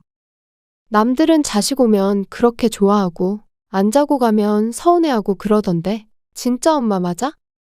이런 게 엄마면 은퇴할란다. 뭐? 엄마 노릇하다가 병들기 전에 그만한다고. 오늘 이야기 속 주인공은 64세 한종숙 씨입니다. 그리고 그녀의 딸들에 관한 이야기이죠. 한 씨는 딸들과 무척 가까웠습니다. 그래서 10아들 부럽지가 않았습니다. 늘 친구처럼 지냈던 탓에 오히려 주변 사람들의 부러움을 사곤 했죠. 한 씨의 인생엔 딸들밖에 없었고 그만큼 헌신하며 살았습니다. 그건 딸들이 결혼한 뒤에도 마찬가지였습니다. 하지만 어째서인지 결혼하고 애를 낳으니 딸들은 한 씨에게 바라는 것이 더 많아졌습니다. 아니, 한 씨의 살과 뼈를 깎아서라도 제 한 몸 편하길 원하는 듯 보였습니다. 몸이 좋지 않은 한 씨는 뒷전이었고 손주들을 다 데리고 무작정 한 씨의 집에 쳐들어왔습니다. 각자의 사정이 있었지만 누구도 한 씨의 사정은 고려하지 않았습니다. 아파서 병원까지 다녀왔는데도 불구하고 저들끼리 한 씨의 집에서 며칠간 놀고 먹으며 한없이 엄마의 수발을 바라는 딸들. 한 씨는 그런 자식들이 지긋지긋했습니다. 수십 년간 뒷바라지했던 자식들을 앞으로 또 20년 넘게 뒤치다꺼리 해야 할 생각에 아득해졌습니다. 이렇게 하다가는 제명까지 살지도 못하고 가게 될 것 같았습니다. 한 씨가 요즘 자주 아픈 것도 어쩌면 그런 신호를 보내고 있는 것 같았습니다. 정작 스스로 효녀라고 칭하는 딸들은 그런 부모에 대한 걱정보다는 자신들이 힘든 게 먼저였습니다. 그래서 한 씨는 갑작스레 결심을 하게 되었고 그 결심을 행동에 옮기기로 했습니다. 딸들과 멀리 떨어지는 것이죠. 한 씨는 딸이 둘이 있었습니다. 임성희, 임진희입니다. 3살 터울이고 둘의 사이는 어려서부터 유독 좋았죠. 그리고 한 씨의 남편은 딸들이 성인이 되고 나서 교통사고로 세상을 떠났습니다. 10년이 조금 넘었죠. 남편이 남긴 재산과 보험금이 있었고 한 씨도 계속 일을 하고 있었지만 두 자식의 학비나 생활비를 대느라 여유 있게 살지는 못했습니다. 혼자 벌어서 노후 자금도 마련을 해야 하니 늘 아끼며 살았죠. 두 딸 모두 지금은 결혼을 했습니다. 첫째 딸은 결혼을 한 지 벌써 8년이었고 연년생 아이들도 둘이 있었습니다. 그리고 둘째 딸도 결혼해서 최근에 예쁜 딸을 낳았죠. 엄마, 애들 하원 시간 맞춰서 밥 좀 차려달라고 했잖아. 어머나, 벌써 시간이 이렇게 됐어? 7시에 밥 먹이고 다시 나가야 한다고 아까 점심때도 말했는데. 이게 뭐야? 아이고, 냉장고 청소하느라고 시간 가는 줄 몰랐어. 첫째 딸이 퇴근길에 어린이집에서 손주들을 집에 데리고 오면 한씨가 시간 맞춰서 저녁밥을 차려놓기로 했습니다. 그러면 밥을 먹고 손주들 과외의 딸이 데려다 줘야 하는데 한씨가 깜빡하고 아직도 청소를 하고 있었습니다. 딸이 바쁠 땐 종종 이렇게 와서 집안일도 도와주고 애들도 봐줬습니다. 손주들이 더 어릴 땐 거의 붙어 살다시피 했습니다. 연년생으로 낳고 맞벌이까지 하는 바람에 육아는 대부분 한씨의 몫이었고 그때를 생각하면 지금도 부르르 떨 정도로 고생스러웠습니다. 그나마 아이들이 커서 어린이집에 가며 그런 일이 줄어들었죠. 하지만 여전히 첫째 딸은 한씨의 도움을 받았습니다. 일하며 애 둘을 키우는 딸이 안쓰러워 거절하지 못하고 늘 이렇게 도와주게 되었습니다. 지금 바로 차릴 테니까 얼른 애들 앉혀. 아, 시간 없어서 꼭 시간 맞추라고 했던 건데. 지금 차려서 언제 먹이고 언제 나가? 그래도 저녁은 먹여야 할 것 아니야. 이렇게 나가면 저녁 때를 놓치게 되는 손주들이 걱정되어 말하자 딸이 짜증을 냈습니다. 됐어. 나가서 그냥 샌드위치나 김밥 먹일게. 김밥을? 엄마 때문이잖아. 늦은 시간에 꼭 과외를 시켜야 하는 거야? 아직 초등학교도 입학 안 한 애들을. 다들 하는 거야. 내가 알아서 할게. 딸이 신경질을 내며 손주들을 다시 데리고 나갔습니다. 그 뒷모습을 보며 한씨가 망연자실해서 서 있었습니다. 아직 어린 아이들이 다니는 과외가 저녁 8시에 한다는 것도 이해 못할 일이었습니다. 하지만 자기 자식을 그렇게 키우겠다는데 한씨도 이 이상 잔소리할 수도 없었습니다. 원래는 딸이 오면 집에 가기로 했던 한씨였지만 미안한 마음에 밤에 간식이라도 챙겨 먹이라고 이것저것 먹을 것을 해놓고는 랩을 씌워 냉장고에 넣어두었습니다. 그리고 그날 밤 그걸 봤는지 딸이 전화를 했습니다. 냉장고에 든 건 먹였어? 못 먹였지. 바로 재웠어. 이게 무슨 소용이야. 애들 샌드위치 한 조각씩 먹였는데? 전화를 끊기 전에는 결국 오늘 짜증내서 미안하다며 한씨에게 사과를 하는 딸. 내가 요즘 좀 예민해. 회사도 바쁘고 그러니까. 시간에 쫓겨. 한씨는 딸의 말에 이해한다며 고개를 끄덕였습니다. 하지만 전화를 끊고서는 속상함에 한숨을 쉬어야 했습니다. 손주들이 아주 아기 때부터 봐줬고 오늘처럼 집안일도 도와준 것이 벌써 몇 년째였습니다. 그러니 이런 일도 비일비재했다는 말이었습니다. 그리고 이틀 뒤 주말이 되었을 때는 무슨 일이 있었냐는 듯이 큰딸에게서 다시 전화가 왔습니다. 오늘 저녁에 애들 좀 봐줘. 왜? 요즘 너무 힘들어서 주말에 좀 쉬려고. 그래, 알겠다. 큰딸은 토요일 오후에 손주들을 데리고 왔습니다. 그래서 다음 날 아침까지 한씨는 5살, 6살 손주들의 뒷공무니를 쫓아다니며 뒤치다꺼리를 해야 했습니다. 천방지축 어린 손주들 등살에 일요일이 되었을 때는 녹초가 되어 있었습니다. 몇 년 전과도 체력적으로 차이가 컸습니다. 60이 넘어서까지 한창 커가는 손주들을 어르고 달래기에는 힘에 부쳤죠. 게다가 한씨는 작년부터 몸이 안 좋았습니다. 허리나 무릎 같은 곳이 안 좋은 건 당연했고 작년까지만 하더라도 식당을 운영해서 몸 이곳저곳이 고장난 듯 삐그덕거렸습니다. 허리는 디스크 수술을 한 번 했고 무릎은 주기적으로 주사를 맞고 있었습니다. 그리고 무엇보다도 최근엔 면역이 떨어졌는지 기운도 없고 몸살도 자주 걸려 큰 병에 걸렸나 의심하기도 했습니다. 한약 좀 지어서 먹어야 되는 거 아니야? 안 그래도 성희가 지어준다고 했는데 아직 말이 없네. 언니가. 그러면 나는 다음에 지어줄게. 작은 딸이 전화를 걸어 걱정스러운 듯이 말했습니다. 크게 아픈 곳 없는 건 맞지? 그래. 그냥 좀 기운이 없는 거야. 돌아다니지 말고 집에서 푹 쉬어 그러면. 그래. 아프다고 하니 번갈아가며 전화하는 딸들 덕에 그래도 힘이 났습니다. 아들 가진 친구들 말을 들어보면 이런 전화를 받는 경우는 드물다고 했으니 한씨는 다행이라고 생각했죠. 근데 엄마, 나 반찬 좀 해줘. 벌써 다 먹었네. 육아휴직을 하고 집에서 아이를 돌보고 있는 작은 딸. 유별난 손녀딸 덕에 작은 딸은 밥 차릴 새도 집안일을 할 새도 없다고 했습니다. 밤에 잠도 잘 못 잔다며 돌이 막 지난 지금까지도 힘들어했죠. 그동안 한씨가 이런저런 반찬들을 해놓으면 작은 사위가 퇴근하는 길에 가져가곤 했습니다. 엄마도 요즘 몸이 안 좋아서 장도 못 봤다. 아, 정말? 그럼 난 어떡하지? 며칠만 좀 사 먹어.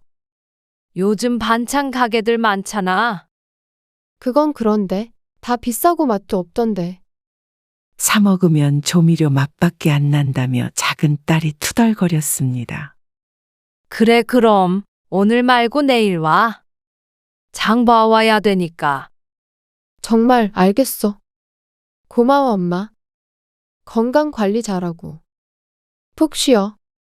그래. 걱정 어린 말이 진심인지 빈말인지 두 딸은 한씨를 한시도 쉬게 두지 않았습니다.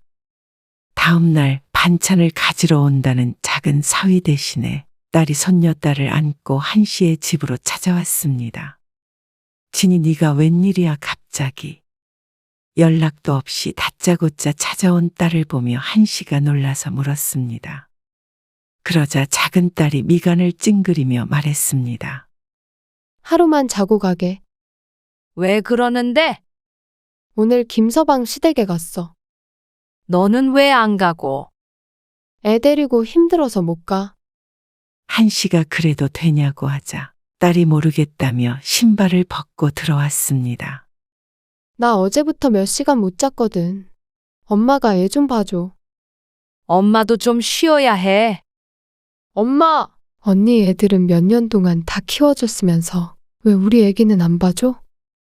딸이 서운하다는 듯이 말했습니다. 그러면서 딸이 손녀딸을 한씨의 품에 안기고 방으로 들어가 버렸습니다. 엄마도 몸이 아프다는 말은 들을 사람이 없어 공중에 흩어졌습니다. 그때부터 한씨는 아이를 데리고 사투를 벌여야 했습니다. 애기야, 잠 좀 자자, 응? 자야 할미도 좀 눕지. 작은 딸이 육아 때문에 그토록 힘든 것이 괜한 투정은 아니었습니다. 도무지 자질 않는 손녀딸. 밥도 한 번 먹이려고 하면 전쟁을 치러야만 했습니다. 이 일을 내 딸이 매일 치러야 하기에 한씨는 괴로우면서도 안타까웠습니다. 엄마가 도와줘야지 어쩌겠나 싶었습니다. 딸도 힘드니까 친정엄마를 찾을 테니 말이죠. 잠에서 깬 딸이 라면을 끓여 먹고는 땅이 꺼져라 한숨을 쉬었습니다. 실컷 쉬어놓고는 웬 한숨이야? 쉬긴 쉬었지. 근데 왜 그래? 무슨 일 있어? 그러자 작은 딸이 답답한 속을 털어놓았습니다. 시어머니 때문에. 한 씨는 시어머니와 무슨 일이 있느냐며 놀라지 않았습니다. 딸이 종종 하던 이야기가 떠올랐습니다. 애 맡겼다고 난리를 치시면서 한 번도 봐주지도 않으셔. 그러면서 빨리 복직은 하라고 성하잖아. 집에서 놀고 먹으면서 왜 힘들다고 하냐면서. 아이고, 저번에 손목이 하도 아파서 김서방한테 설거지 좀 해달라고 했더니 하필이면 그때 딱 시어머니가 오신 거야. 난리도 이러다가 미칠 것 같아. 김서방한테는 말해봤어? 당연하지. 김서방이 말하면 그때뿐이야. 집에 가셔도 계속 나한테 전화하시고 카톡하시고. 한 씨도 착잡한 마음이었습니다. 사위가 작은 딸에게 참 잘한다는 것은 한 씨도 알고 있었습니다. 하지만 안사돈이 보통 사람이 아니라는 것 또한 잘 알고 있었습니다. 김서방이 늦둥이라 그런지 요즘 시어머니답지 않게 며느리를 꽤나 괴롭혔죠. 그 며느리가 한 씨의 딸이라는 게 문제였습니다. 오죽하면 내가 이혼 생각까지 하겠어. 뭐? 이혼? 한 씨는 그제서야 깜짝 놀랐습니다.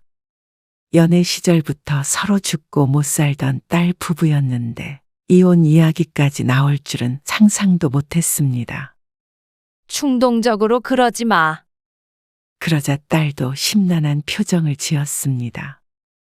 홧김에 하는 말인 것 같았지만 가슴이 철렁했습니다. 종종 작은 딸네 집에 가보면 애 보느라 힘든 딸 대신에 사위가 이것저것 도와주려고 많이 노력했습니다. 일하느라 바쁘고 지칠 텐데 말이죠.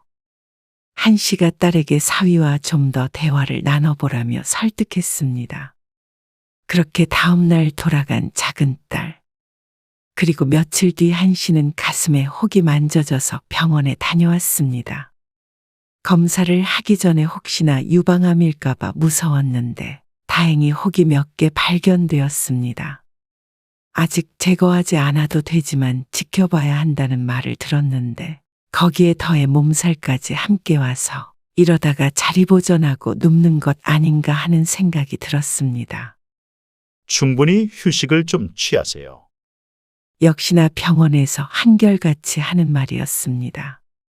한 씨도 마음만은 굴뚝 같았습니다. 하지만 그 말을 들은 지 얼마 되지 않아서 작은 딸이 또다시 한 씨네 집을 찾아왔습니다. 그런데 이번에는 짐까지 싸들고 왔죠.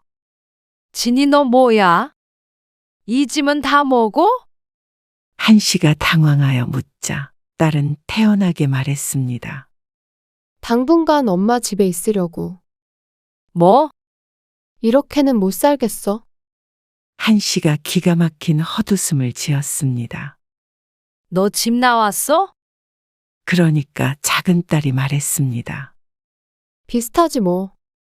한 씨가 사위에게 얼른 전화를 해보았더니 사위는 반대로 사돈네에 가 있다고 하는 것이었습니다. 제가 진이한테 장모님 댁에 며칠 가 있으라고 했어요. 스트레스도 많이 받아 하는 것 같고 그래서요. 그러면서 죄송하다고 말하는 사위에게 한 씨는 별다른 말을 하지 못했습니다. 일단 알았어. 아무리 그래도 집 나온 딸내미를 밖에서 자라고 할 수도 없는 노릇이었습니다. 손녀딸도 함께 있으니 말이죠. 미안 엄마. 그러자 딸도 병원에 다녀온 한 씨를 아는지라 민망하다는 듯이 사과의 말을 꺼냈습니다. 엄마 힘들게 안 할게. 그런데 그 말과는 반대로 딸은 살판이 났고 한 씨는 그때부터 한 씨도 쉬지 못했습니다. 딸은 처음엔 한 씨의 눈치를 보며 스스로 이것저것 하려고 노력하더니 그것도 하루뿐이었죠. 애는 뒷전이고 대부분의 시간을 방에서 드러누워 보냈습니다. 밥 먹자. 엄마. 함께 식사하자는 뜻보다도 밥을 차려달라는 말이었습니다. 뭐가 맛있지? 닭도리탕 먹을까? 잊지도 않은 닭을 사다가 해 바치라는 딸에게 기가 막힌 웃음을 지었습니다. 먹고 싶으면 해 먹어 좀. 한씨가 기운 없이 중얼거리자 딸은 귀찮다며 투덜거렸습니다. 한씨는 이대로 가다가는 병이라도 날 것 같았습니다. 그런데 설상가상이란 말이 괜히 있는 것이 아니었습니다. 성인이? 큰딸에게서 전화가 왔습니다. 작은 딸이 집에 와 있은 지 3일째 되는 날이었습니다. 진이 거기 있다며? 그새 작은 딸과 통화를 했는지 큰딸이 물었습니다. 그런데 이어지는 말에 한씨는 할 말을 잃었습니다.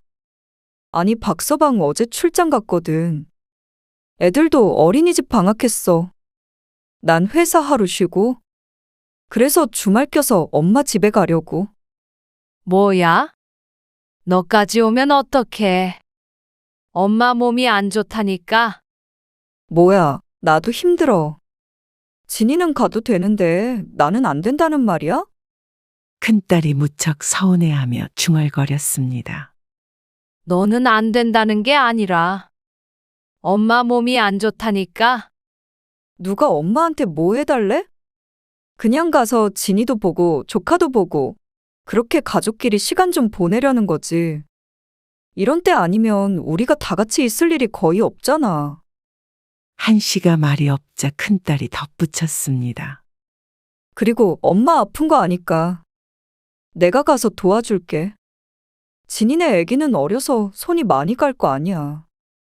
딸은 그런 줄 알겠다며 전화를 급히 끊었습니다. 이런 딸들을 못 끊어내는 자신의 탓이라는 것을 알지만 그래도 딸들이 야속하게 느껴졌습니다. 딸들을 보면 한씨도 물론 좋았습니다. 하지만 그것도 자신이 건강했을 때의 이야기였습니다. 기운이 없으니 누가 와도 반갑기보다는 부담스럽고 지쳤습니다. 그런 한씨의 상황을 아는지 모르는지 딸은 그저 좋다고 한씨의 집으로 찾아왔습니다. 큰딸은 전화를 끊은 지 3시간 정도 뒤에 쳐들어왔습니다. 언니 왔어? 작은 딸이 무척이나 반가워했습니다.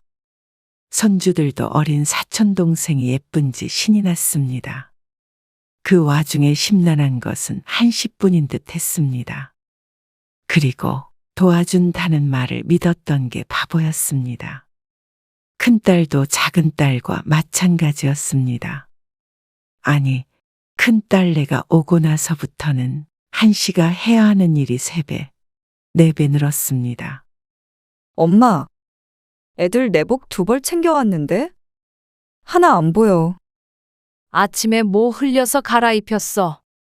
정말? 그러면 벗은 건 빨았어?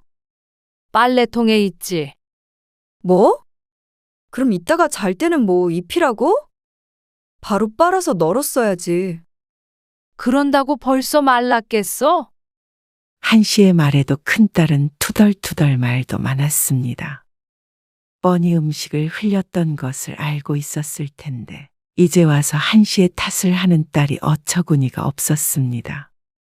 그 내복을 갈아입힌 것도 한씨였는데 꼬투리만 잡는 딸에게 지쳤습니다.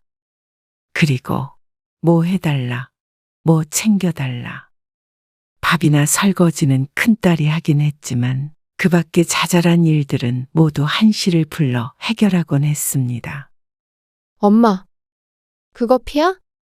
작은 딸의 목소리가 들리기 무섭게 인중을 가르며 뜨거운 무언가가 후두두 떨어지는 게 느껴졌습니다. 한씨가 황급히 고개를 젖혔습니다. 그러자 큰딸이 다가와서 호들갑을 떨었습니다.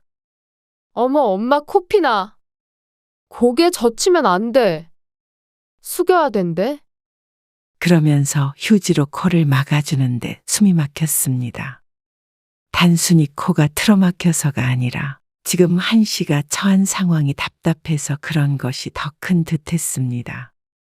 두 딸이 놀라서 난리를 쳤고 큰딸이 집 앞에 있는 병원에 데려다 주었습니다.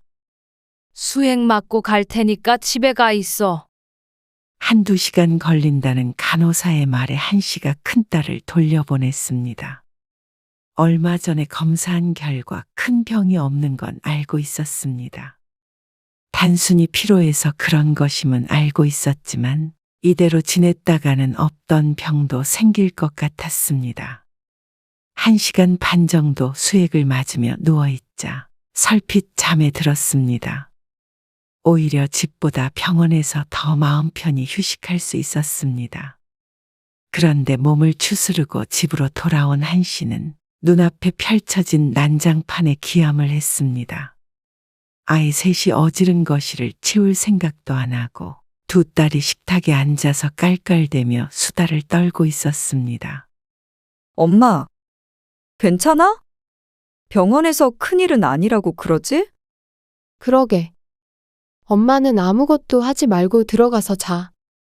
막 집으로 들어온 한씨에게 딸들이 호들갑스레 말했습니다. 그런 딸들을 착잡한 표정으로 바라보았습니다. 아무튼간 입으로만 효녀들이었습니다. 이러다가도 금세 한씨를 부르며 이것저것 요구할 것이 뻔했죠. 아니나 다를까. 저녁 식사를 마치고 아이들을 재울 준비를 해야 하는 시간에 작은 딸이 말했습니다. 엄마, 우리 좀 나갔다 올게. 이 시간에 어딜? 시계를 보니 저녁 8시였습니다. 아, 언니랑 이 앞에서 맥주 한잔 하고 오려고. 지금? 응. 엄마가 애들 좀 씻겨서 재워주면 안 될까? 요 앞에 문을 빨리 닫는단 말이야. 그러자 옆에서 큰딸이 거들었죠. 맞아. 애들 재우고 엄마도 푹 자. 엄마 몸 안 좋으니까 우리끼리 나갔다 올게. 엄마도 우리가 없어야 조용히 잘 거 아니야. 마치 한씨를 배려라도 하는 듯한 말에 어처구니가 없었습니다. 더 정확한 해결책은 자신들이 없어야 한다는 사실을 모르고 있는 것처럼 보였습니다. 나가는 거는 마음대로 하는데 애들을 엄마 혼자 어떻게 씻겨? 그냥 세수랑 양치만 시켜줘. 너희가 하고 가. 양심이 있니? 한씨가 차갑게 이야기하자 그제서야 두 딸이 서로의 눈치를 보며 각자 자기 자식들을 씻겼습니다. 한씨는 그동안의 안방에 누워 잘 준비를 했습니다. 아이들까지 재우고 말고 할 체력도 없었죠. 1시간쯤 뒤에 현관문이 열렸다 닫히는 소리가 희미하게 들렸고 한씨도 잠에 빠져들었습니다. 그리고 깊게 잠들지 않았던 것 같은데 쾅쾅대는 소리에 잠에서 깼습니다. 시계를 보니 누운 지 몇 분 지나지 않아 있었습니다. 옆을 보니 돌쟁이 손자는 함께 자고 있었죠. 이번에는 초인종이 울렸습니다. 한씨가 황급히 나가보자 밑에 집 남자가 화가 난 표정으로 서 있었습니다. 지금 시간이 몇 시예요? 잘 시간에 이러면 어떡합니까? 주말에도 일하는 사람 생각 안 해요? 아, 당황해서 뒤돌아보자 거실에서 놀고 있는 두 손주들이 보였습니다. 그냥 거실에 둔 채로 나가버린 모양이었습니다. 아, 죄송해요. 지금 손주들이 와 있어서요. 그러면 뛰지 않도록 단속을 해야 할 거 아니에요. 내가 참아보려고 해도 멈출 생각을 해야 말이죠. 죄송합니다. 지금 재울 거예요. 한씨가 민망한 표정으로 연신 사과하자 이웃 남자도 헛기침을 하고는 내려갔습니다.